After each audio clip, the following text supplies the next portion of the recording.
It's Larry Hashauer here, and I thought I would make one more video before I take off to work. I'm going to go out and fly for a few days, and I wanted to talk about the Rigler annexation.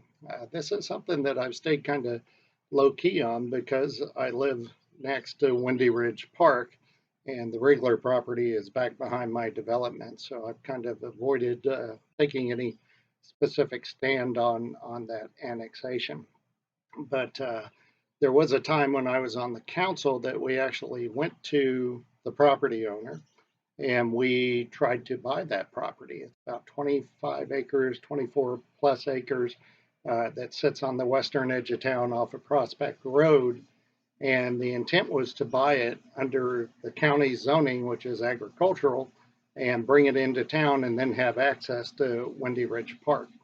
After we did a joint appraisal, the property owner went to a developer, and the developer said, "Well, I can make this better." And so the original intent was to develop it in the county, which would have been 6 or 7 homes up there on this 25-acre parcel that would have been on well and septic and built in the county, and therefore it wouldn't have come into the town.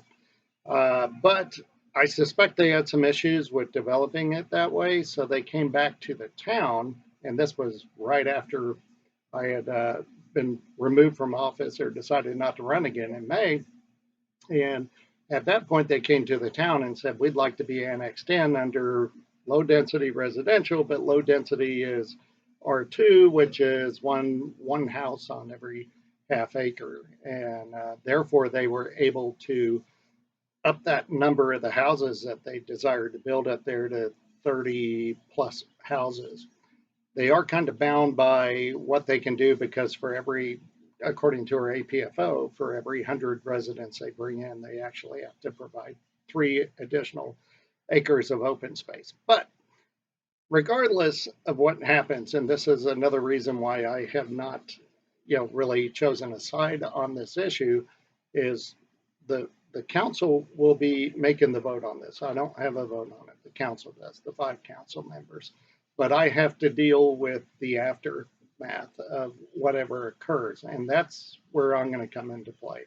If they decide to annex it, then I want to make sure that the existing property owners that are here in this community are protected from anything being built right against their backyards.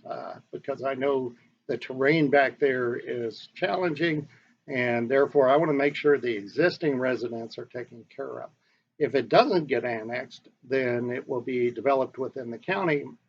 And to be quite honest with you, I'm not sure that they would be able to even support the 6 or 7 houses that they're talking about, because they have to put in septic systems and they have to find water on that property because it'll all be well and septic.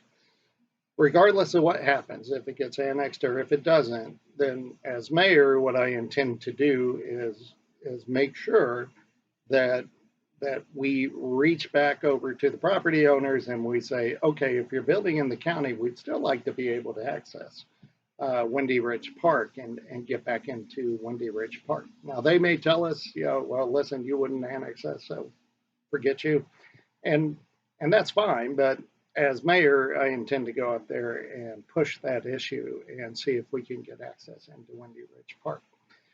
The vote on this is scheduled for June 6th. I actually thought it was going to get drug out until July because Frederick County has some interesting ways that they handle annexations. But as opposed to Carroll County. Carroll County, we got figured out. But the Frederick County side was being a little bit weird as to when we passed our annexation. And the county actually has to allow for the rezoning to occur. So that's kind of where we're at. We are in the process of getting that vote done. And I would tell you, if it does get annexed in, I will do everything as the mayor that is possible to make sure that the existing property owners are protected. If it comes in and gets developed on the county side, good news, only a handful of houses at the most, provided they can perk and get good water out of it. And I'm still going to reach out to them and see if we can get access to Windy Ridge Park. That's where Rigler stands. On June 6th, what you can do is speak at the public comment section of the council meeting. So come there. if you have a strong desire either way. And in the game of checkers or chess, I will be prepared as mayor to handle whatever the council does. So I appreciate your time. Take care.